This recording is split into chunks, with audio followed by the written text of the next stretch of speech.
Hello everyone, मैं राजेश भंडारी आप सबका स्वागत करता हूं अपने चैनल इलेक्ट्रिकल अड्डा में। तो आज जो मैं आप सबके सामने जो नेक्स्ट वीडियो लेके आया हूं वो लेके आया हूं Uttarakhand board class 12th important questions. ठीक है, वो भी किस सब्जेक्ट के? फिजिक्स के। ठीक है, जो 2025 में बच्चे जो हैं है ना बोर्ड के एग्ज़ाम देंगे, है ना 2025 में जो बोर्ड के एग्ज़ाम देंगे या जो अभी हाफ ईयरली देंगे अगले 1-2 महीने में, ठीक, उनके लिए ये वीडियो बहुत इंपॉर्टेंट होगी। ठीक, ये जो चैप्टर है, इस चैप्टर में मैं आपको किसके मैग्नेटिज्म एंड मैटर यानी चुंबकत्व वाला जो चैप्टर है आपका, ठीक है, हिंदी मीडियम वाले भी इस वीडियो को देख सकते हैं। ठीक है, तो चुंबकत्व वाला जो चैप्टर है आपका, उसके मैंने आपको क्वेश्चन तो पहले बता दिए थे जो प्रीवियस ईयर में आए थे। ठीक है, इस वीडियो में मैं उनके सॉल्यूशन करवाऊंगा यानी उनके आंसर आपको प्रोवाइड कराऊंगा। ठीक है, तो मैंने जैसे जब ये वीडियो बनाई थी तो वहाँ पे भी बताया था इस चैप्टर से आपके जो है क्वेश्चन कम ही बनते हैं। ठीक है, तो छोटी सी वीडियो होगी, ज़्यादा बड़ी नहीं होगी, जैसे इससे पहले वाली 1-1 घंटे की वीडियोस थी। ठीक है, तो उतनी बड़ी वीडियोस तो नहीं बनेगी क्योंकि इसमें कुछ ही क्वेश्चन होंगे। ठीक है, तो और वो क्वेश्चन फिक्स हैं कि कौन से होते हैं, कौन से एग्ज़ाम में आते हैं। तो बहुत अच्छा, मतलब एक तरीके से जिसको न्यूमेरिकल से दिक्कत होती है तो वो थ्योरेटिकल चैप्टर अगर आपको ढूंढ रहे हो तो ये वाला चैप्टर आप कर सकते हो। इसमें 2-3 क्वेश्चन ही है जो आपको क्या करने हैं। ठीक है, वही आपके आ जाएंगे, उन्हीं क्वेश्चन में से कोई ना कोई क्वेश्चन आपका आ जाएगा। ठीक है, तो ये चीज़ है। बाकी आप लोग जो है इससे पहले की जितने भी चैप्टर हैं उनकी वीडियोस बन चुकी है। ठीक है, आप प्लेलिस्ट में जाके देख सकते हो, है ना, जिनमें मैंने जो जो बड़ी वीडियोस होंगी ना 1-1 घंटे की, तो उसमें सब में सॉल्यूशन करवाए हैं, केमिस्ट्री के भी और फिजिक्स के भी। ठीक है, तो प्लेलिस्ट में जाके देख सकते हो और मैं इसके डिस्क्रिप्शन में भी डाल दूंगा, तो आप वहाँ पे जाके देख लेना पुरानी वीडियोज़। ठीक, इन्हीं में से आपका क्वेश्चन जो है रिपीट होंगे हाफ ईयरली और किसमें जो बोर्ड के एग्ज़ाम हो गए, प्री बोर्ड होंगे आपके। ठीक है, तो ये आपका सिलेबस है, इस चैप्टर के अंदर क्या क्या है वो सब यहाँ पे दिया है। तो ये मैंने आपको पहले भी दिखाया है। ठीक है, जिसके पास सिलेबस नहीं वो यहाँ से इसको स्क्रीनशॉट लेके देख सकता है। ठीक है, बाकी स्टार्ट करते हैं क्वेश्चंस। तो पहला क्वेश्चन है, क्या होता है यानी व्हाट हैपन इफ़ दंड चुंबक यानी बार मैग्नेट को अगर हम कट करें यानी 2 खंडों में विभाजित करते हैं। यानी जैसे मान लो ये मेरा बार मैग्नेट है ना, दंड चुंबक ऐसे बनाते हैं ना, एन और एस। ठीक है, और अगर मैं इसको इसको मैं 2 पीस में कट करूँगी, किसमें? 2 पीस में। पहला करना है लंबाई के अनुदिश और दूसरा करना है लंबाई के लंबवत। यानी एक बार आपको इसको इस तरीके से लंबवत कट करना है और एक बार इसको लंबाई के अनुदिश, मतलब इस तरीके से करना है। ठीक है, तो 2 तरीके से आपको इसको कट करना है। तो क्या होगा यानी कट करने से इसको मतलब इसमें क्या चेंजेस आएंगे तो हमें देखना है। ठीक है, तो देखते हैं इसका आंसर। अच्छा क्वेश्चन है ये। तो अगर हम यहाँ पे देखें तो जैसे मान लो हमारे पास एक मैग्नेट है, बार मैग्नेट एन, मतलब एन एस कोई एक बार मैग्नेट है, उसको मैंने कट करा बीच से। क्या करा? कट कर दिया बीच से। ठीक है, तो मान लो इसकी लंबाई पहले एल थी, कितनी थी? एल थी। तो कट पहले मैं कैसे कट कर रहा हूँ? लंबवत यानी परपेंडिकुलर। ठीक है, तो इसमें ये 2 मैग्नेट बन जाएगा, एक ये बन जाएगा और एक ये बन जाएगा, 2 बन जाएंगे। तो यहाँ पे मैंने दोनों को अलग अलग बनाया है। क्या बनाया? दोनों को अलग अलग बनाया है। ठीक है, अब जैसे आप इन दोनों को अलग अलग करोगे तो होगा क्या, जो इसका मैग्नेटिक मूवमेंट यानी जो एम रहा होगा, मैग्नेटिक मूवमेंट को हम कैपिटल एम से शो करते हैं, तो ये जो मैग्नेटिक मूवमेंट होगा ये हाफ हो जाएगा इसका, क्योंकि आप 2 पीस में कट कर रहे हो ना इसको, तो ये हाफ हो जाएगा यानी m/2 इधर हो जाएगा और m/2 इधर हो जाएगा। लेंथ भी जो l थी वो भी हाफ हाफ हो जाएगी, l/2 और l/2। ठीक है, तो मैग्नेटिक मूवमेंट भी हाफ हो गया, जिसको हिंदी में चुंबकीय आघूर्ण बोलते हैं। ठीक है, वो भी आधा हो जाएगा, लंबाई भी इसकी आधी हो जाएगी यानी जो लेंथ है वो भी आधी हो जाएगी।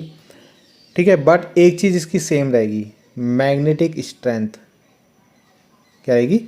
चुंबकीय शक्ति जो होगी इसकी समान रहेगी। यानी जो अब एन और एस है ना आपका, तो एन की जो क्या होगी यहाँ पे मैग्नेटिक स्ट्रेंथ, इसको स्मॉल एम से शो कर सकता हूँ मैं यहाँ पे, या क्यू एम से शो कर सकता हूँ।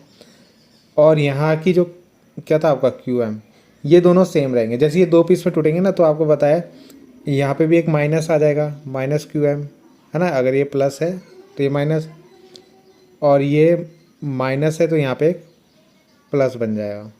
तो यानी ये जो क्यू एम है ना ये सेम रहेंगे। मैग्नेटिक स्ट्रेंथ यानी चुंबकीय शक्ति सेम रहती है। तो जैसे ही आप इसको इस तरीके से कट करोगे तो क्या क्या चेंज हो जाएगा, एक तो मैग्नेटिक मूवमेंट हाफ हो जाएगा यानी चुंबकीय आघूर्ण आधा हो जाएगा, लंबाई आधी हो जाएगी यानी लेंथ आधी हो जाएगी, मगर मैग्नेटिक स्ट्रेंथ क्या होगा, सेम ही रहेगा। ठीक है। दूसरा है, अगर हम इसको लंबाई के अनुदिश कट करें इस तरीके से, ठीक है, अलॉन्ग दी लेंथ इसको कट करें तो आपको पता है एक पार्ट ऊपर का बन जाएगा, एक पार्ट नीचे का बन जाएगा। ये 1 हो गया, ये 2 हो गया। तो ऐसे बन गया, एक ऊपर बन गया देखो और एक नीचे बना दिया। ठीक है, तो ये कट कर दिया। अब इस केस में क्या होगा, इस केस में होगा आपका क्या, मैग्नेटिक मोमेंट और magnetic strength will be half, यानी जो इसका मैग्नेटिक मूवमेंट है यानी कैपिटल एम, जिसको हम चुंबकीय आघूर्ण बोलते हैं, और मैग्नेटिक स्ट्रेंथ जो आपका क्यू एम हम ले रहे थे अभी तक, ये दोनों तो हाफ हो जाएंगे, आधे आधे हो जाएंगे। ठीक है, मगर जो लेंथ होगी वो तो सेम ही होगी ना, जितनी लेंथ ये है उतनी लेंथ इसकी भी होगी, उतनी लेंथ इसकी भी होगी, तो लंबाई दोनों की सेम रहेगी। तो ये आपको इसके अंदर लिखना है। ठीक है भाई, तो पहला क्वेश्चन आपका कंप्लीट हो गया। कोई भी दिक्कत होगा कमेंट करना, ठीक है, तो मैं इसके सॉल्यूशन आपको, मतलब इसको दोबारा अगर कहीं पे दिक्कत होगी तो दोबारा करवा दूंगा। अगला यहाँ पे आपको डेफिनेशन लिखनी है, एक किसकी, मैग्नेटाइजेशन की यानी चुंबकन की, एक आपकी चुंबकीय तीव्रता यानी मैग्नेटिक स्ट्रेंथ की, और एक मैग्नेटिक ससेप्टिबिलिटी यानी चुंबकीय प्रवृत्ति की। ये तीनों ही डेफिनेशन इंपॉर्टेंट है। तो जो मैं आपको बोल रहा था कि क्या आ सकता है, तो पहला क्वेश्चन ये लेके चल लो कि एक डेफिनेशन आपके पास आई आएगी। ठीक है, तो देखते हैं आगे। तो आपकी जो पहली डेफिनेशन है मैग्नेटाइजेशन, जिसको हम कैपिटल एम से शो करते हैं, ठीक है, जिसको हिंदी में चुंबकन बोलते हैं। ठीक है, अभी आपको हिंदी में भी मिल जाएगा ये, तो पहले इसको समझ लो। तो क्या होता है मैग्नेटाइजेशन, उसको मैं इस फॉर्मूले से आपको एक्सप्लेन करता हूँ। तो मैग्नेटाइजेशन को पहली बात कैपिटल एम से डिनोट करते हैं, यानी कैपिटल एम से प्रदर्शित करते हैं। तो ये क्या होता है, देखो नीचे है वी, वॉल्यूम, क्या है, वॉल्यूम, और ऊपर है आपका मैग्नेटिक डाइपोल मोमेंट। ठीक है, तो पर वॉल्यूम कितना आपका डाइपोल मोमेंट प्रोड्यूस हो रहा है, उसी को हम मैग्नेटाइजेशन बोलते हैं। ठीक है, देखो अगर मान लो आपके पास ये वॉल्यूम है इतना, है ना, कोई इतना वॉल्यूम है आपके पास, आयतन है, उसके एक पर यूनिट वॉल्यूम में कितना डाइपोल मोमेंट बन रहा है, मैग्नेटिक डाइपोल मोमेंट बन रहा है, उसी को हम मैग्नेटाइजेशन बोलते हैं। ठीक है, एकांक आयतन में उत्पन्न चुंबकीय द्विध्रुव आघूर्ण बोलते हैं इसको हिंदी में, जो उत्पन्न हो रहा है उसी को हम क्या बोलते हैं, मैग्नेटाइजेशन बोलते हैं, यानी चुंबकन बोलते हैं। ठीक है, तो पर यूनिट वॉल्यूम में कितना आपका मैग्नेटिक डाइपोल मोमेंट बन रहा है, उसी को हम मैग्नेटाइजेशन बोलते हैं। ठीक है, ये इसकी डेफिनेशन हो गई। हिंदी में अगर आप देखो तो एकांक आयतन में उत्पन्न चुंबकीय द्विध्रुव आघूर्ण को ही क्या बोलते हैं, हम चुंबकन कहते हैं। Capital M equal to small M upon V, small M क्या है यहाँ पे, चुंबकीय द्विध्रुव आघूर्ण है आपका। ठीक है, और वी है आपका आयतन। तो पहली डेफिनेशन हो गई। ठीक है, अगला है मैग्नेटिक स्ट्रेंथ, क्या है, इंटेंसिटी। ठीक है, मैग्नेटिक इंटेंसिटी जिसको बोलते हैं, हिंदी में बोलते हैं चुंबकीय तीव्रता। तो मैग्नेटिक इंटेंसिटी को हम एच से डिनोट करते हैं, किससे, एच से प्रदर्शित करते हैं। ठीक है, तो ये होता है किस का, ये स्ट्रेंथ होती है किसकी, मैग्नेटाइजिंग फील्ड और परमेबिलिटी, किसकी, परमेबिलिटी। ऊपर है आपका मैग्नेटाइजिंग फील्ड और नीचे है आपकी परमेबिलिटी। इन दोनों के रेशियो को ही क्या बोलते हैं, मैग्नेटिक इंटेंसिटी बोलते हैं। ठीक है, क्या बोलते हैं, मैग्नेटिक इंटेंसिटी बोलते हैं। ठीक, तो इन दोनों के रेशियो को मैग्नेटिक इंटेंसिटी बोलते हैं। ठीक है, तो डेफिनेशन में भी आपको यही लिखना है। अगर हिंदी में बात करें तो इसको बोलते हैं हम चुंबकीय क्षेत्र की शक्ति, और इसको बोलते हैं मुक्त स्थान की, यहाँ पे मैं लिखा नहीं है, इसको बोलेंगे चुंबकशीलता। क्या बोलेंगे, चुंबकशीलता। परमेबिलिटी को बोलते हैं चुंबकशीलता। ठीक है, उन दोनों के रेशियो को ही हम क्या बोलते हैं, चुंबकीय तीव्रता बोलते हैं। ठीक, तो ये डेफिनेशन भी आप लिख लोगे। नेक्स्ट आता है आपके पास मैग्नेटिक ससेप्टिबिलिटी। ठीक है, मैग्नेटिक ससेप्टिबिलिटी, इसको इस तरीके से काई से शो करते हैं हम, ठीक है। तो यहाँ पे क्या है, मैग्नेटिक ससेप्टिबिलिटी क्या होता है, जैसे आपने सपोज एक मैग्नेट है, ठीक है। तो एक कोई मैग्नेट है और उसको आपने ना एक एक्सटर्नल मैग्नेटिक फील्ड के अंदर रखा हुआ है, किसके अंदर, एक्सटर्नल मैग्नेटिक फील्ड के अंदर रखा हुआ है। तो ये जो मटेरियल है, ये कितना आपका क्या बन सकता है, मैग्नेट बन सकता है, एक तरीके से क्या बन सकता है, मैग्नेट बन सकता है। उसी को उसकी मैग्नेटिक ससेप्टिबिलिटी बोलते हैं, यानी कितना वो मैग्नेट झेल सकता है, यानी कितना मैग्नेट वो बन सकता है या कितना झेल सकता है, ठीक है। उसी को उसकी क्या बोलते हैं, मैग्नेटिक ससेप्टिबिलिटी बोलते हैं, ठीक है। तो यहाँ पे इसको शो करते हैं M/B से, किससे, M/B, मैग्नेटाइजेशन ऑफ मटेरियल, कितना मैग्नेटाइज हुआ, और B यानी अप्लाइड मैग्नेटिक, यानी अपने कितना मैग्नेटिक फील्ड उसको दिया B, और कितना वो अपने अंदर उसका मैग्नेट बना, कितना उसके अंदर मैग्नेट वो बन सकता है। उन दोनों को ही हम क्या बोलते हैं, मैग्नेटिक ससेप्टिबिलिटी, ठीक है। और ये भी आप याद रख सकते हो कि जो डाया मैग्नेटिक होते हैं, क्या होते हैं, डाया अनुचुंबकीय, ठीक है, उनकी वैल्यू 0 से कम होती है, क्या होती है, 0 से कम होती है। पैरा वालों के लिए +1 से ज़्यादा होती है और फेरो वालों के लिए 1 से बहुत ज़्यादा होती है, ठीक है। डाया मीन्स अनुचुंबकीय, प्रतिचुंबकीय, ठीक है, और ये लो चुंबकीय। हिंदी में भी ये लिखेंगे चुंबकन, ठीक है, M, और चुंबकीय क्षेत्र की तीव्रता के अनुपात को चुंबकीय प्रवृत्ति कहते हैं, ठीक है। तो इन दोनों का जो रेशियो होता है, डेफिनेशन से आपको पता होना चाहिए, इन दोनों का जो रेशियो होता है उसी को क्या बोलते हैं, हम चुंबकीय प्रवृत्ति। हिंदी में मैग्नेटिक ससेप्टिबिलिटी को क्या बोलते हैं, हम चुंबकीय प्रवृत्ति बोलते हैं, ठीक है। अगला यहाँ पे न्यूमेरिकल आता है, ठीक है। तो ये न्यूमेरिकल भी आपका इंपॉर्टेंट है कि एक एटम है जिसका क्या है, न्यूक्लियस होता है, आपको पता है, और न्यूक्लियस के चारों ना इलेक्ट्रॉन घूम रहा है, और इलेक्ट्रॉन जो घूम रहा है वो कितनी वेलोसिटी से घूम रहा है, 6.6 × 10⁴ मीटर/सेकेंड की, और जो इसकी यहाँ पे रेडियस है वो है 7 एंगस्ट्रॉम, कितनी है, 7 एंगस्ट्रॉम, ठीक है। तो इससे करंट कितनी बनेगी, और चुंबकीय आघूर्ण इसका कितना होगा, M, यानी मैग्नेटिक मूवमेंट कितना ये होगा इसका, वो भी आपको निकालना है M। तो देखते हैं। तो यहाँ पे जो हमारे पास क्वेश्चन था, हमें क्या क्या निकालना था, एक I निकालना था और मैग्नेटिक मूवमेंट निकालना था, ठीक है। तो मैग्नेटिक मूवमेंट यानी चुंबकीय आघूर्ण का फॉर्मूला ये होता है M = NIA, ठीक है। तो N तो यहाँ पे है नहीं हमें देर का, तो केवल क्या लगाएंगे हम, M = IA। तो M निकालने के लिए पहले मेरे को I निकालना पड़ेगा, यानी तो पहले हम निकालेंगे I, क्या निकालेंगे, I निकालेंगे। I का फॉर्मूला क्या होता है, Q/T, एक फॉर्मूला ये होता है, ठीक है। तो ये I का फॉर्मूला होता है। अब T कैसे निकालें यहाँ पे, ठीक है। तो T की वैल्यू कैसे निकालेंगे, T एक होता है डिस्टेंस अपॉन स्पीड, ये आपने पढ़ा होगा। अब कोई इलेक्ट्रॉन कैसे घूमता है, सर्कल में घूमता है ना, तो सर्कल में जो घूमता है तो कितनी डिस्टेंस कवर करेगा, 2πr, जो उसका क्या होगा, सर्कमफ्रेंस यानी परिधि, और v के यहाँ पे वेलोसिटी, क्या है, वेलोसिटी, कितनी वेलोसिटी से वो यहाँ पे घूम रहा है आपका v, ठीक है। तो 2πr/v हो जाएगा। तो ये t की वैल्यू जो है, ये जो t की वैल्यू आपने यहाँ पे निकाली, इसको रख देंगे यहाँ पे इस फॉर्मूले में, I वाले फॉर्मूले में। तो I = कितना हो गया, Q, और नीचे देखो 2πr, और v जो होगा ऊपर चला जाएगा। यहाँ पे Q आपको पता है, इलेक्ट्रॉन पे चार्ज कितना होता है, 1.6 × 10⁻⁻19, ठीक है, ये रख देंगे। v की वैल्यू कितनी है, 6.6 × 10⁴, वो रख दिया।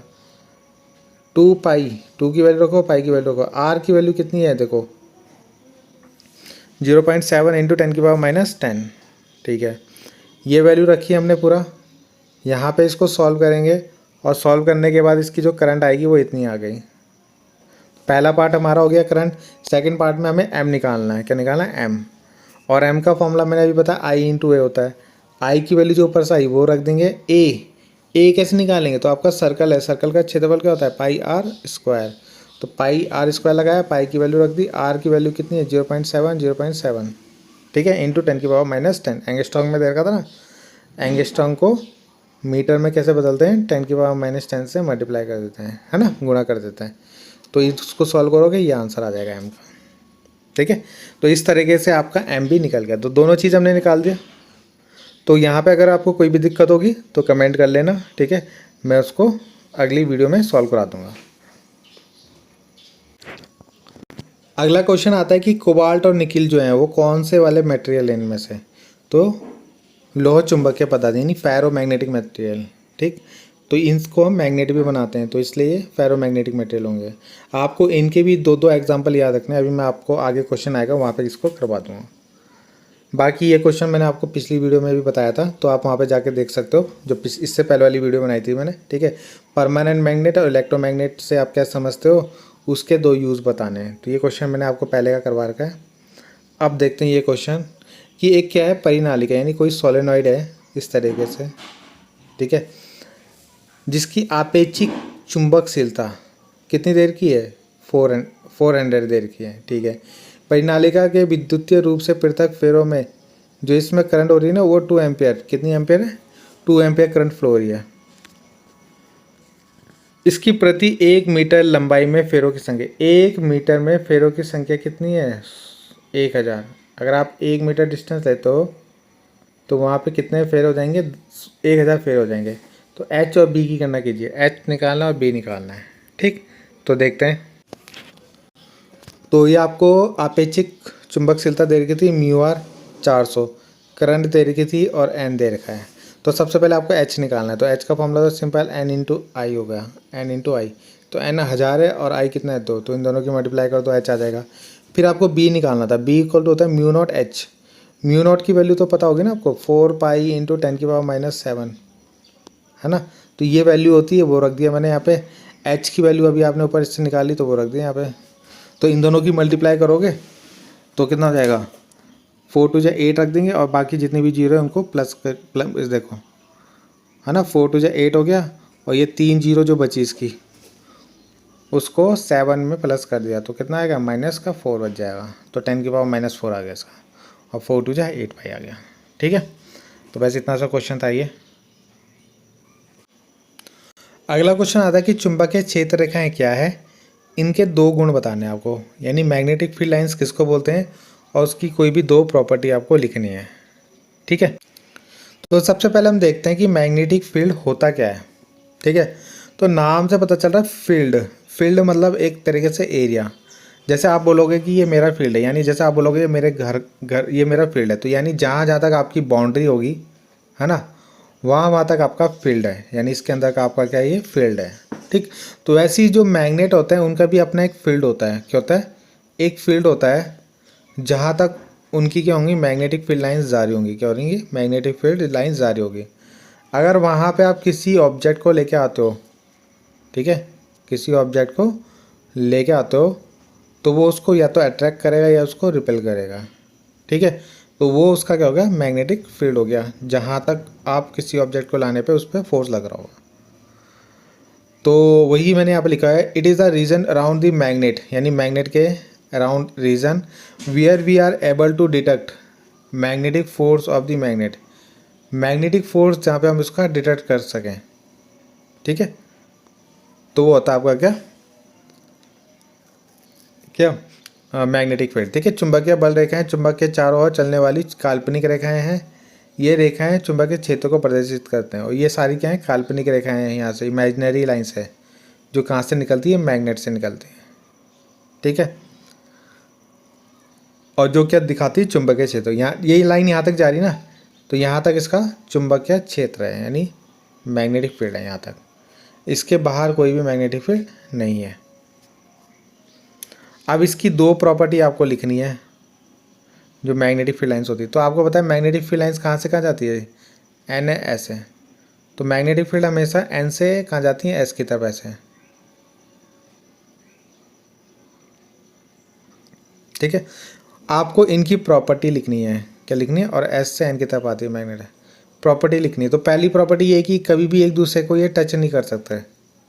ठीक है, कभी भी ये दूसरे को टच नहीं करते। और दूसरा है कि ये एन से तो निकलती हैं एस की तरफ और एस से मैग्नेट के अंदर जाती है एस से एन की तरफ। ठीक है, जैसे हमारा मैग्नेट है एन एस, तो यहाँ पे N से जाएंगी S और मैग्नेट के अंदर जाएगी S से N की तरफ। ठीक, तो यही मैंने यहाँ पे लिखवा है दोनों, तो आप इसको नोट कर सकते हो। तो यहाँ पे जो नेक्स्ट क्वेश्चन है आपका कि हाउ डायमैग्नेटिक सब्सटेंस यानी अनुचुंबकीय, डायमैग्नेटिक सब्सटेंस यानी प्रतिचुंबकीय, पैरामैग्नेटिक यानी अनुचुंबकीय और फेरोमैग्नेटिक यानी लोह चुंबकीय पदार्थ, है ना। ये जो होते हैं कि ये जो तीनों होते हैं बाह्य चुंबकीय क्षेत्र में किस तरह का व्यवहार करते हैं, यानी एक्सटर्नल मैग्नेटिक फील्ड के साथ किस तरीके से आपका क्या करते हैं, बिहेव करते हैं, वो आपको एक्सप्लेन करना है। यानी जैसे आपका ये दो सब्सटेंस हैं, इन तीनों में से भी कोई, और अगर आपने इसमें एक्सटर्नल मैग्नेटिक फील्ड इसको दिया है, ठीक है, तो ये किस तरीके से बिहेव शो करेंगे, किस तरीके से आपका क्या करते हैं, व्यवहार करते हैं, वो हमें इसके अंदर बताना है। ठीक है, तो देखते हैं क्वेश्चन, और यही क्वेश्चन है जो आपके एग्जाम में आएगा ही आएगा इससे। ठीक है, तो ये क्वेश्चन आपको लगा लो, एक मैंने ये बताया था, एक ये आएगा ही आएगा। अभी आप पढ़ोगे डोमेन वाला इसके बाद, और एक ही अभी इसमें पढ़ोगे किसके ने, इलेक्ट्रॉन के बेसिस पे। ठीक है, तो एक वो भी आएगा आपका। तो इसका आंसर देखते हैं। ठीक है, कि जब भी हम किसी डायमैग्नेटिक सब्सटेंस को, एक पैरामैग्नेटिक सब्सटेंस को, ठीक है, और एक फेरोमैग्नेटिक सब्सटेंस को एक्सटर्नल मैग्नेटिक फील्ड में रखते हैं, कहाँ पे, एक्सटर्नल मैग्नेटिक फील्ड में रखते हैं। ठीक है, तो क्या होगा, तो जैसे मान लो एक्सटर्नल मैग्नेटिक फील्ड आपका इस तरीके से बी जा रहा है, तो होगा क्या, जो एक्सटर्नल मैग्नेटिक फील्ड होगा वो ज़्यादा, अगर हम डाया की बात करें, किसकी, डायमैग्नेटिक, ठीक है, जिसको हिंदी में प्रतिचुंबकीय बोलते हैं, वो इस तरीके से जाएगा और इसके अंदर से नहीं जाएगा, पार हो गया, ऐसे बाहर से पार हो जाएगा। ठीक है, पास हो जाएगा, अंदर से केवल एक आधा लाइन जाएगी आपकी। ठीक है, तो ज़्यादा से ज़्यादा मैग्नेटिक उसके बाहर से जाएगा, इसलिए क्या होता है, diamagnetic substance will be weekly repelled. क्या होते हैं, वीकली रिपेल्ड होते हैं, क्योंकि इसके अंदर जो अब मैग्नेटिक मूवमेंट बनेगा, जो मैग्नेटिक मूवमेंट बनेगा वो, मान लो ये बी नॉट है ना, मैग्नेटिक फील्ड है, ये इसकी डायरेक्शन इधर की तरफ है, किधर की तरफ, अगर इनकी डायरेक्शन इधर की तरफ है, तो इसके अंदर जो मैग्नेटिक मूवमेंट बनेगा उसकी डायरेक्शन कहाँ होगी, अपोजिट, ऐसे इधर की तरफ। यानी बी अगर इधर की तरफ है तो वो इसके अंदर जो मैग्नेटिक मूवमेंट बनेगा वो इस साइड बनेगा। ठीक है ले, तो इसलिए ये क्या होता है, वीकली क्या होता है, ये रिपेल होता है। ठीक है, अगर हम करें इसके बाद बात किसकी, पैरा की, तो पैरा वाले में क्या होता है, अनुचुंबकीय जिसको बोलेंगे, उसके अंदर से जब यहाँ पे से मैग्नेटिक फील्ड लाइन पास कराएंगे ना, तो इसके अंदर से थोड़ी बहुत ज़्यादा मैग्नेटिक फील्ड लाइन पास होगी पास। ठीक है, अब ये जो बी है ये हम इस डायरेक्शन में दे रहे हैं। ठीक है, और जो इसके अंदर मैग्नेटिक फील्ड बनेगा वो भी इसी की डायरेक्शन में बनेगा, तो ये इसलिए वीकली अट्रैक्ट होता है। क्या होता है, वीकली अट्रैक्ट होता है, यानी सेम डायरेक्शन में मैग्नेटिक फील्ड इसके अंदर भी बन रहा है। अगर ये एक्सटर्नल है और ये इंटरनल है, तो जो इसके अंदर मैग्नेटिक मूवमेंट बनेगा इस सब्सटेंस के अंदर वो भी सेम डायरेक्शन में बनेगा, तो उसको वीकली अट्रैक्ट बोलेंगे। ठीक है, और फेरो वाले में क्या होगा, इसके अंदर से ज़्यादा मैग्नेटिक फील्ड लाइन पास होगी, जैसे ये होगी ना, सारी की सारी, एक तरीके से ऐसे बोल सकते हैं इस तरीके से, क्योंकि इसका रेजिस्टेंस लो होता है, रिलैक्टेंस बोलते हैं जिसको। ठीक है, तो इसके अंदर से ज़्यादा मैग्नेटिक फील्ड लाइन इसके अंदर से पास होगी, तो इसके अंदर जो मैग्नेटिक, जो बाहर वाला था उसको तो बी नॉट वाला, और जो इसके अंदर बनेगा भी मैग्नेटिक डाइपोल मूवमेंट बोल सकते हैं हम। ठीक है, वो आपका कहाँ की तरफ बनेगा, सेम डायरेक्शन में बनेगा, यानी इस डायरेक्शन में तो इसी डायरेक्शन में बनेगा, जिससे क्या होता है, स्ट्रांगली अट्रैक्टेड होते हैं।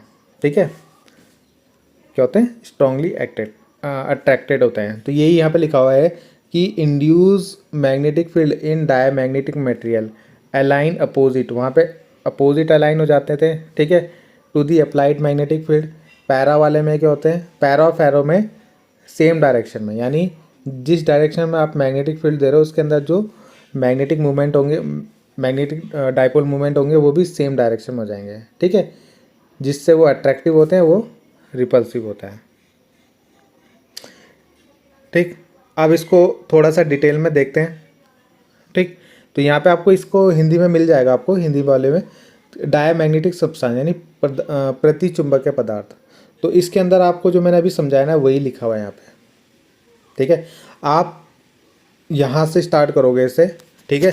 इसमें क्या लिखोगे आप कि जब भी हम किसी सब्सटेंस को क्या करते हैं एक्सटर्नल मैग्नेटिक फील्ड में रखते हैं, ये देखो देखो पहली पॉइंट यही है, this substance are not attracted towards external magnetic field, यानी ये बाह्य चुंबकीय क्षेत्र की ओर आकर्षित नहीं होते आपके, ठीक है। यानी जैसे आपने मान लो ये सब्सटेंस रखा है ना, ये पदार्थ रखा, और अगर आपने यहाँ पे मैग्नेटिक फील्ड लगाया तो उस पर कोई फ़र्क नहीं पड़ेगा, वो अट्रैक्ट ही नहीं होगा, ठीक है। क्यों? क्योंकि इसके अंदर से मैग्नेटिक फील्ड लाइन पास ही नहीं होगी, और जब इसके अंदर से मैग्नेटिक फील्ड पास नहीं होगी तो यहाँ पे जो मैग्नेटिक फील्ड बनेगा वो अपोजिट डायरेक्शन में बनेगा इसके अंदर, जिससे वो क्या होगा, रिपेल करेगा, ठीक है। तो the magnetic movement of their atom is zero, तो ये लगभग जीरो ही होता है इसके अंदर magnetic movement. This material are weakly magnetize, और बहुत हल्के मैग्नेटाइज होते हैं, are magnetize in opposite direction, और जो भी ये चुंबकत्व तो इनके अंदर आता है वो विपरीत दिशा में होता है। एक तो इनके चुंबकीय आघूर्ण शून्य होता है, ठीक है। चुंबकीय आघूर्ण आपको पता है ना क्या होता है,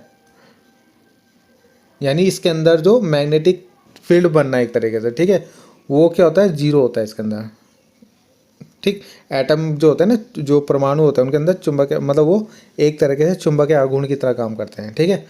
तो वो इनके अंदर क्या होता है, शून्य होता है, ठीक। और जब मैग्नेटिक मूवमेंट ही शून्य है तो ये क्या नहीं होंगे, मैग्नेट ही नहीं बनेंगे आपके।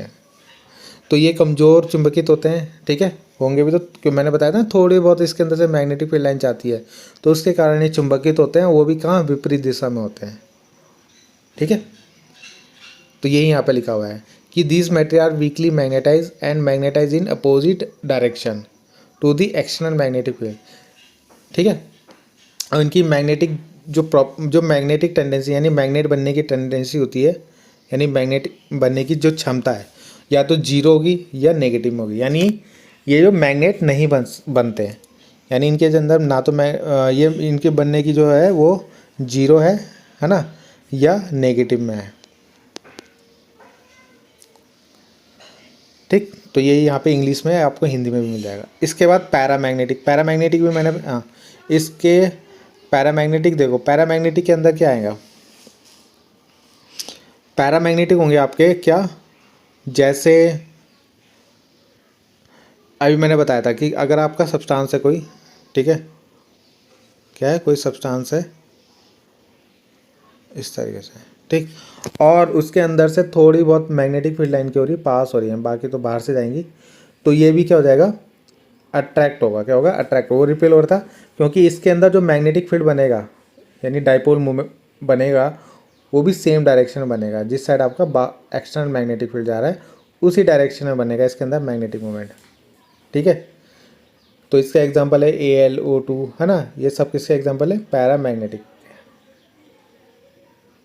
तो ये पदार्थ बाहरी चुंबकीय क्षेत्र की ओर आकर्षित होते हैं, ये पदार्थ कमजोर रूप से चुंबकित होते हैं, यानी हल्के फुल्के मैग्नेट बनते हैं ये लोग। तो ये एग्जांपल आपको याद होने चाहिए, ठीक है, एल्यूमिनियम, कॉपर हो गया, है ना, O2 हो गया, PT प्लेटिनियम हो गया, ये सब एग्जांपल आपको याद रखना है। इसके बाद आता है फेरो वाला तो ज़्यादा होगा, क्योंकि उसके अंदर से ज़्यादा मैग्नेटिक फील्ड लाइन क्या होती हैं, पार होती हैं, ठीक है, ऐसे।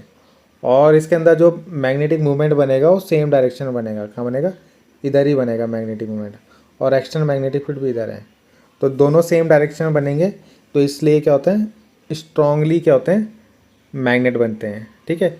और इनकी मैग्नेट बनने की जो टेंडेंसी होती है यानी क्षमता, वो पॉजिटिव में होती है और हाई होती है। ये देखो, ये एग्जांपल में भी पूछा था, आयरन, निकिल, कोबाल्ट, ये सबसे जल्दी मैग्नेट बनते हैं आपके हैं, ठीक है, यहाँ पे हिंदी में लिखा हुआ है। ये पदार्थ बाहरी चुंबकीय क्षेत्र की ओर अत्यधिक आकर्षित होते हैं, ये पदार्थ किसी दिए गए चुंबकीय क्षेत्र में अत्यधिक चुंबकित होते हैं, इनकी चुंबकीय प्रवृत्ति धनात्मक और ज़्यादा होती है, ये इसके एग्जाम्पल, ठीक है। तो ये क्वेश्चन हो गया आपका। तो एक क्वेश्चन तो हमने पढ़ लिया कि डायमैग्नेटिक, पैरामैग्नेटिक और फेरोमैग्नेटिक सब्सटेंस जो है उनमें क्या लिखना था, डिफरेंस, मतलब एक तरीके से उनके बारे में लिखना था। अब यहाँ पे भी फिर से वही क्वेश्चन आया है, तीनों में डिफरेंस लिखना है, मगर किस बेसिस पे, एटॉमिक मॉडल के बेसिस पे, यानी परमाणु मॉडल के हिसाब से। यही क्वेश्चन इसमें सबसे इम्पॉर्टेंट है। तो मैं आपको बता रहा हूँ, आप पहले इन तीनों की प्रॉपर्टी याद कर लेना, फिर इनका एटॉमिक मॉडल के हिसाब से किस तरीके से ये पैरामैग्नेटिक, डायमैग्नेटिक और फेरोमैग्नेटिक होता है, ये पूरा पढ़ लेना इसको, ठीक है। तो ये क्वेश्चन सबसे ज़्यादा इंपॉर्टेंट है इस चैप्टर का। अगर मेरे पास इसकी वीडियोस होगी, है ना, पुरानी वीडियो हिंदी मीडियम वालों के लिए, तो मैं उसको डिस्क्रिप्शन है आपका, उसमें डाल दूँगा। तो यहाँ पे जो नेक्स्ट क्वेश्चन है आपका, नेक्स्ट क्वेश्चन है कि अनुचुंबकीय, प्रतिचुंबकीय और लोहचुंबकीय, ठीक है, तीनों में अंतर बताना है। जैसे अभी हमने क्वेश्चन करा ना, वहाँ पे भी अंतर ही बताना था आपको एक तरीके से। तो यहाँ पे जो अंतर बताना है वो परमाणु मॉडल के हिसाब से बताना है, यानी एटॉमिक मॉडल के हिसाब से बताना है। तो यहाँ पे मैं पहले बता रहा हूँ, ये क्वेश्चन बहुत इंपॉर्टेंट है, इससे यही बनेगा, ठीक है। या तो तीनों में डिफरेंस पूछेगा एटॉमिक मॉडल के हिसाब से, या जैसे अभी हमने इससे पहले पढ़ा किसके, आकर्षण प्रतिकर्षण के हिसाब से, तो वो पूछ सकता है। और एक डोमेन थ्योरी जो अभी आएगा, वो इसी के अंदर आता है आपका, किसका, लोह चुंबक के अंदर का, ठीक है। तो उस बेसिस पे आप इनको, इनका डिफरेंस लिखना है आपको, और एक प्रॉपर्टी यानी गुण भी इनके याद रखना। तो ये क्वेश्चन आपका आएगा, तो इसको अच्छे से पढ़ लेना। और मैंने अगर इसकी ऊपर डिटेल वीडियो बनाई होगी हिंदी मीडियम वालों के लिए, तो मैं इसके डिस्क्रिप्शन में डाल दूंगा, आप उस वीडियो को ज़रूर देखना पूरी, ठीक है। तो इसमें जो पहला है डायमैग्नेटिक, ठीक है, यानी प्रतिचुंबकीय। अगर आप डायमैग्नेटिक सब्सटेंस को देखो, जैसे डायमैग्नेटिक हो गया आपका कॉपर, कार्बन, ठीक है।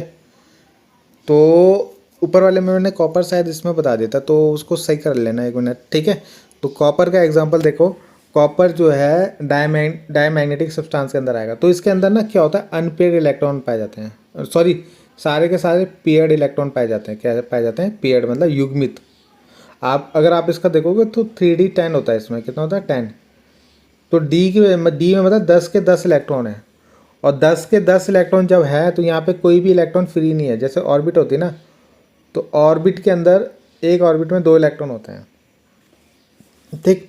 अगर इसकी ऑर्बिट में 2 इलेक्ट्रॉन पहले से हैं, यानी ये पेयर्ड है, क्या है, पेयर्ड, तो यहाँ पे आपका मैग्नेटिक वो सब्सटेंस मैग्नेट नहीं बनेगा जिसके अंदर हर ऑर्बिट में 2-2 इलेक्ट्रॉन होंगे। वो आपका कभी भी मैग्नेटिक नेचर शो नहीं करेगा। क्यों? क्योंकि एक मैग्नेट अगर क्लॉकवाइज घूमेगा, कैसे घूमेगा, क्लॉकवाइज, तो दूसरा वाला कैसे घूमेगा, एंटी क्लॉकवाइज। तो दोनों एक दूसरे को क्या कर देंगे, कैंसिल कर देंगे, और नेट मैग्नेटिक मूवमेंट क्या हो जाएगा, 0 हो जाएगा, ठीक है। तो जहाँ पे भी पेयर्ड इलेक्ट्रॉन होते हैं, ये आपने केमिस्ट्री में पढ़ा होगा, डी ब्लॉक वाले में मैं अच्छे से उसमें भी बता दूंगा, है ना। तो जब भी आपके पेयर्ड इलेक्ट्रॉन होंगे, वहाँ पे मैग्नेट कभी नहीं बन सकते। और जहाँ पे भी आपका किसी ऑर्बिट में सिंगल इलेक्ट्रॉन होगा, तो वो मैग्नेटिक नेचर शो करेंगे, यानी मैग्नेट की तरह बिहेव शो करेंगे, ठीक है। तो यहाँ पे ये लिखा हुआ है कि ये पेयर्ड होते हैं, तो यहाँ पे नेट मैग्नेटिक मूवमेंट जो होता है वो 0 होता है। इसलिए क्या होते हैं, वीकली रिपेल्ड होते हैं, ना, अभी हमने इससे पहले पढ़ा था। ये क्या करते हैं, रिपेल करते हैं, क्योंकि इसके अंदर से मैग्नेटिक फील्ड लाइन पास ही नहीं होगी, और इसके अंदर जो मैग्नेटिक फील्ड बनता है वो अपोजिट डायरेक्शन में बनता है। इसके एग्जांपल नॉन मेटल्स जितने भी हो गए, है ना, गैसेस हो गए एक तरीके से, कॉपर्स हो गया, कार्बन हो गए, ये सब किसके अंदर आते हैं, डायमैग्नेटिक के अंदर आते हैं। तो सभी इलेक्ट्रॉन चुंबकीय होते हैं, इसके अंदर युग्मित होते हैं।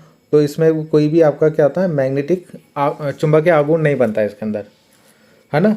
तो बताया ना मैंने, एक पॉजिटिव है तो क्लॉकवाइज, दूसरा एंटी क्लॉकवाइज, दूसरे एक दूसरे को कट कर देंगे। जब इन्हें चुंबकीय क्षेत्र में रखा जाता है, तो इनके अंदर एक जो चुंबकीय क्षेत्र बनेगा वो विपरीत दिशा में बनता है, ठीक है। तो इसलिए ये क्या नहीं होंगे, चुंबकित नहीं होते। अब देखते हैं पैरा, ठीक है, क्या रखते हैं, पैरा। पैरा मतलब हिंदी में अनुचुंबक है। अब ये जैसे Al ये है ना, इनके अंदर ना थोड़े बहुत अनपेयर्ड इलेक्ट्रॉन रह जाते हैं, ठीक है, यानी किसी किसी ऑर्बिट में एक इलेक्ट्रॉन होगा, ज़्यादा नहीं होंगे, कम होंगे, मतलब कम ऑर्बिट ऐसी होंगी जिनके अंदर सिंगल इलेक्ट्रॉन पाया जाएगा, ठीक है। तो इसलिए यहाँ पे अयुग्मित होते हैं इलेक्ट्रॉन, क्या होते हैं, अयुग्मित, सिंगल। तो एक छोटा सा चुंबकीय ध्रुव आघूर्ण बनाते हैं, यानी इसके अंदर जो मैग्नेटिक डाइपोल मूवमेंट बनेगा वो थोड़ा सा बनेगा, यानी मैग्नेटिक डाइपोल मूवमेंट बनेगा वो छोटा सा बनेगा आपका, ठीक है। जिसके कारण ये जो इसके अंदर चुंबकीय गुण आता है वो भी थोड़ा सा होता है, क्या होता है, थोड़ा सा। और जब आप इसको मैग्नेटिक फील्ड में रखोगे तो इसके अंदर थोड़ा बहुत क्या बनता है, मैग्नेटिक मूवमेंट बनता है ना। वो भी किस दिशा में बनता है, जिस साइड आपका चुंबकीय क्षेत्र होगा, यानी मैग्नेटिक फील्ड आप अप्लाई कर रहे हो, जिस दिशा में आप मैग्नेटिक फील्ड अप्लाई करते हो उसी दिशा में ये मैग्नेटिक डाइपोल M बनता है इसके अंदर, ठीक है। तो ये इसलिए क्या होता है, वीकली क्या होता है, अट्रैक्ट होता है, ठीक है। तो यहाँ पे वही लिखा हुआ है कि contains unpaired electron creating a small net magnetic movement. तो when expose to a magnetic field this magnetic movement tends to align with the field, यानी मैग्नेटिक फील्ड की डायरेक्शन में ही वो अलाइन हो जाता है, ठीक है, मैग्नेटिक मूवमेंट। सो ये क्या होता है, वीक अट्रैक्शन होता है इनके बीच में, ये इसका एग्जाम्पल है। और यही यहाँ पे हिंदी में भी लिखा हो कि इसके अंदर अयुग्मित इलेक्ट्रॉन होते हैं, एक छोटा सा चुंबकीय आघूर्ण बनाते हैं इसके अंदर, और ये चुंबकीय क्षेत्र के संपर्क में आने पर चुंबकीय आघूर्ण क्षेत्र के साथ संरेखित हो जाता है, जिसके परिणाम स्वरूप कमजोर आकर्षण उत्पन्न होता है, ठीक है। एग्जाम्पल याद रखना। अगला है फेरो। फेरो वाले में क्या होता है, पैरा वाले से ज़्यादा होता है। तो यानी यहाँ पे कुछ डोमेन्स बनते हैं। डोमेन्स अभी इसके बाद वाले क्वेश्चन है, उसमें मैं समझाऊंगा डोमेन्स क्या होता है, ठीक है। डोमेन्स मतलब एक तरीके से समझ लो किसी सब्सटेंस के अंदर अलग अलग रीजन बन जाना, ठीक है, उसको डोमेन्स बोलते हैं। तो यहाँ पे क्या होता है, डोमेन्स बनते हैं, ठीक है। और इसके अंदर स्ट्रॉन्ग क्या मिलता है, नेट मैग्नेटिक मूवमेंट। अभी आपने पढ़ा था ना, इसके अंदर ना ज़्यादा अनपेयर्ड इलेक्ट्रॉन होंगे, क्या होंगे, ज़्यादा, यानी ऐसी बहुत सारी ऑर्बिट होंगी जिनमें सिंगल इलेक्ट्रॉन होंगे, यानी सिंगल इलेक्ट्रॉन इसके अंदर बहुत सारे मिलेंगे।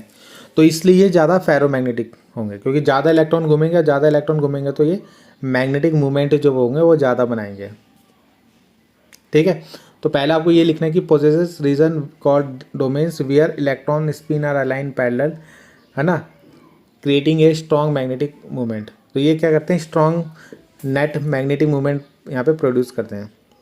जब भी हम इनको क्या करते हैं, एक्सटर्नल मैग्नेटिक फील्ड में रखते हैं, ठीक है, तो इसके अंदर एक मैग्नेटिक फील्ड बनता है ना, जो इसके अंदर मैग्नेटिक फील्ड बनता है वो भी सेम डायरेक्शन में बनता है, और या एक तरीके से मैग्नेटिक मूवमेंट जो बनता है वो सेम डायरेक्शन में बनता है, जिससे क्या होता है, इसके अंदर ज़्यादा मैग्नेटिक नेचर आता है। क्या होता है, ज़्यादा मैग्नेटिक नेचर होता है इसका, ठीक है। This domain are align with the external magnetic field leading to strong attraction and the ability to retain magnetization even after the field is remove. अगर आप इस फील्ड को भी हटा दोगे ना, तब भी ये इसके अंदर ये मैग्नेटाइज होता है। क्या होता है, मैग्नेटाइज होता है, ठीक है। तो कहने का मतलब ये है कि जब आप किसी फेरोमैग्नेटिक सब्सटेंस को मैग्नेटिक फील्ड के अंदर रखोगे तो ये सारी की सारी लाइन उसके अंदर से पास होगी, ठीक है। और जब सारी की सारी लाइन उसके अंदर पास होगी तो इसके अंदर एक मैग्नेटिक मूवमेंट जो बनता है वो बहुत स्ट्रॉन्ग बनता है, यानी सेम डायरेक्शन में बनता है, ठीक। उसके बाद यहाँ से मैग्नेट हटा भी दो तब भी इसके अंदर मैग्नेटिक नेचर रहता है, ठीक है। तो यहाँ पे यही लिखा हुआ कि इसमें डोमेन नामक क्षेत्र पाए जाते हैं। डोमेन होते हैं, अभी अभी मैं समझाऊंगा इसके बाद डोमेन क्या होते हैं, जहाँ इलेक्ट्रॉन स्पिन समांतर रेखा में होते हैं, ठीक है, जिसमें एक मजबूत शुद्ध चुंबकीय क्षेत्र नहीं होगा, क्षेत्र, ठीक है, बनता है। जो डोमेन बाह्य चुंबकीय क्षेत्र के साथ संरेखित हो जाते हैं, है ना, ये डोमेन जो होते हैं जिस डायरेक्शन में आप मैग्नेटिक फील्ड लगाओगे ना उसी डायरेक्शन में ये आ जाते हैं। कौन, जिस डायरेक्शन में आपके चुंबकीय क्षेत्र होगा ना, बाह्य वाला, एक्सटर्नल वाला, उसी डायरेक्शन में इसके डोमेन भी आ जाते हैं, जिससे प्रबल आकर्षण उत्पन्न होता है तथा क्षेत्र के हट जाने पर बाद में चुंबक को बनाए रखने की क्षमता होती है इनके अंदर। इसको मैं अभी अच्छे से एक्सप्लेन करूँगा आपको, ठीक है। अभी आएगा इसके नीचे, तो वहाँ पे डायग्राम से समझ जाओगे। बाकी ये दोनों आपको समझ में आ गए होंगे। इसके अंदर क्या होते हैं, सारे पहले वाले में सारे पेयर्ड इलेक्ट्रॉन होते हैं, यानी सारे के सारे डबल डबल इलेक्ट्रॉन होते हैं सारी ऑर्बिट में, तो इसलिए उनके अंदर मैग्नेटिक गुण कम होता है। इसके अंदर बहुत सारी ऑर्बिट ऐसी होती हैं, इस वाले के अंदर, है ना, पैरा वाले में कुछ ऐसी ऑर्बिटल होती है जहाँ पे सिंगल इलेक्ट्रॉन पाया जाता है, इसलिए इसके अंदर थोड़ा बहुत मैग्नेट का नेचर होता है। और फेरो वाले में तो बहुत ज़्यादा ऐसी ऑर्बिटल होती हैं, यानी ऑर्बिट होती हैं जहाँ पे सिंगल इलेक्ट्रॉन पाया जाता है आपका, ठीक है। इसलिए ज़्यादा क्या बनता है, ये चुंबकत्व हो जाते हैं, यानी मैग्नेटिक नेचर होता है इसके अंदर। एग्जाम्पल आपके आयरन, निकिल, कोबाल्ट हो गया। नेक्स्ट क्वेश्चन देखते हैं, लास्ट क्वेश्चन होगा इसका, जो मैं पूछ रहा था, जो मैं आपको बता रहा था कि डोमेन सिद्धांत के आधार पर लोह चुंबकीय पदार्थ की व्याख्या कीजिए। ये भी बहुत इंपॉर्टेंट है, ठीक है, डोमेन के बारे में पूछता है। तो देखते हैं इसको। सबसे पहले हम देखते हैं डोमेन थ्योरी, है ना, डोमेन थ्योरी हमें पढ़ना है। तो डोमेन होता क्या है, ठीक। तो डोमेन हिंदी में भी डोमेन ही लिखते हैं। तो जैसे आपका मटेरियल है ना, फेरोमैग्नेटिक मटेरियल, मान लो आयरन ही है Fe, तो उसके अंदर ना डोमेन पाया जाता है। डोमेन मतलब ऐसे बहुत एरिया होंगे, ऐसे, है ना, कुछ तो हम बना रहे हैं इस तरीके से, ऐसे एरिया होंगे जहाँ पे जो इलेक्ट्रॉन होंगे आपके या एटम होंगे, है ना, उनके डाइपोल मोमेंट के होंगे अलग अलग डायरेक्शन में होंगे ऐसे। यानी कुछ रीजन ऐसे होंगे जिनके डाइपोल मोमेंट किसी डायरेक्शन में जा रहे होंगे, कुछ रीजन ऐसे होंगे जिनका डाइपोल मोमेंट कुछ और डायरेक्शन में चल रहा होगा, कुछ ऐसे होंगे किसी का और डायरेक्शन में चल रहे होंगे, किसी का दूसरी डायरेक्शन में चल रहे होंगे, किसी का कहीं और चल रहे हैं डायरेक्शन में। तो ये जो अलग अलग डायरेक्शन में इनके डाइपोल मूवमेंट हैं, इन्हीं को डोमेन बोला जाता है। क्या बोला जाता है? डोमेन बोला जाता है। ठीक है। A ferromagnetic material is divided into a large number of small region is called domain. ठीक है। अभी मैं इसको हिंदी में आपको दिखा दूंगा। In the absence of external magnetic, जब मैंने यहाँ बाहर से कोई भी मैग्नेटिक फील्ड अप्लाई नहीं करा, यानी मैग्नेटिक फील्ड नहीं लगाया, उस समय क्या होता है? In the absence of external magnetic field the direction of magnetization varies from domain to domain. ठीक है। दी नेट मैग्नेटाइजेशन जीरो होगा। तो इस केस में कोई भी मैग्नेटाइजेशन नहीं होगा आपका, यानी अगर मैं मैग्नेटिक फील्ड अप्लाई नहीं करूँगा ना इससे बाहर से, तो ये मैग्नेट उस समय नहीं होगा। ठीक है। क्यों? क्योंकि देखो, ये मान लो इधर की तरफ जा रहे हैं तो इनका डाइपोल मोमेंट इधर है, उसी टाइम पे ये वाले कहाँ जा रहे हैं? नीचे की तरफ। तो ये दोनों एक दूसरे को कैंसिल कर रहे हैं। ये इधर की तरफ जा रहे हैं तो ये इधर की तरफ, तो ये एक दूसरे को कैंसिल कर रहे हैं। ये नीचे की तरफ जा रहे हैं तो ये इधर की तरफ जा रहे हैं, तो ये इसको कैंसिल कर रहे हैं, है ना। तो यानी ऐसा नहीं है कि सारे के सारे एक डायरेक्शन में जा रहे हैं, कुछ इधर जा रहा है, कुछ इधर जा रहा है, रैंडम, कोई किधर जा रहे हैं, कोई किधर जा रहे हैं, है ना। एक रीजन के इधर की तरफ जा रहे हैं तो दूसरे रीजन के इधर की तरफ जा रहे हैं, तो ये एक दूसरे को कैंसिल कर देते हैं उस समय। तो जब तक आप मैग्नेटिक फील्ड अप्लाई नहीं करोगे उस समय ये मैग्नेट जो इसके अंदर मैग्नेटाइजेशन होता है, यानी मैग्नेटिक प्रॉपर्टी जो होती है वो जीरो होती है। ठीक। जैसे ही आप यहाँ पे क्या करोगे? मैग्नेटिक फील्ड अप्लाई करोगे। क्या करोगे? मैग्नेटिक फील्ड अप्लाई करोगे, यानी यहाँ पे बाहर से मैग्नेट दोगे, तो होगा क्या? ये सारे के सारे एक डायरेक्शन में आ जाएंगे। कहाँ आ जाएंगे? एक डायरेक्शन में, जैसे मैंने ये बनाया।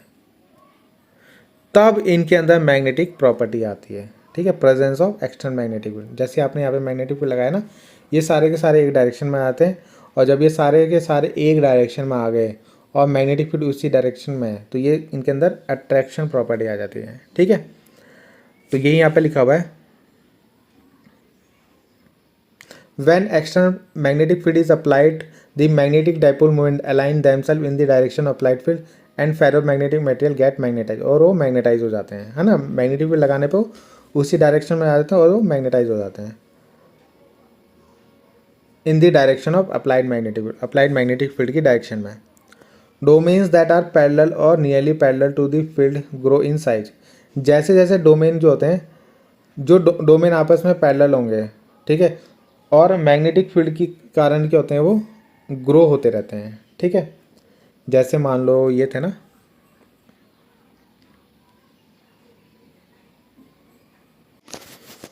तो अगर आप इस डायग्राम को देखो तो यहाँ पे देखो अलग अलग रीजन है। तो ये होता क्या है?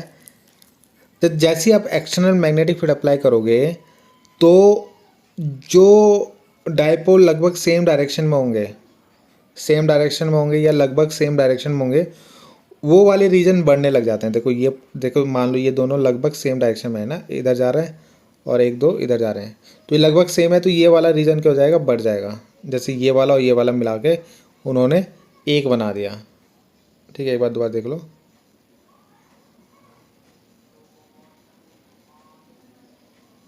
एक ये वाला और इस वाले को, ठीक है, आ गया, इस वाले को और इस वाले को मिला के एक बना दिया। ठीक है। फिर इस वाले को एक मिला दिया। तो यानी जो same direction, nearly same direction में होंगे, है ना, वो वाले रीजन बढ़ते रहेंगे और जो अपोजिट डायरेक्शन में वो रीजन छोटे होते रहेंगे। ठीक है। तो यहाँ पे अगर आप देखो तो ये वाला रीजन बढ़ गया, देखो, फिर उसके साथ ये वाला मिल गया। कौन सा वाला? ये वाला मिल गया। फिर अगले वाले डायग्राम में देखो ये बचा, फिर वो भी उनके साथ मिल जाएगा और सारे आपस में मिलके एक डायरेक्शन में आ जाएंगे सब। तो इस तरीके से होता है इसके अंदर। जैसे आप एक्सटर्नल मैग्नेटिक फील्ड बनाओगे ना, तो ये रीजन यहाँ से छोटे होते रहते हैं, मतलब सेम डायरेक्शन वाले तो बढ़ते रहते हैं और जो अपोजिट डायरेक्शन वाले हैं वो छोटे होते रहते हैं। ठीक है। तो इस तरीके से होता है इसके अंदर फेरोमैग्नेटिक मटेरियल के अंदर। तो जब तक आप मैग्नेटिक फील्ड अप्लाई नहीं करोगे तब तक तो ऐसे रहेंगे, और जैसे ही आप मैग्नेटिक फील्ड अप्लाई करोगे यानी चुंबकीय क्षेत्र दोगे उसे, तो वो धीरे धीरे क्या होता है, एक डायरेक्शन में आने लग जाते हैं।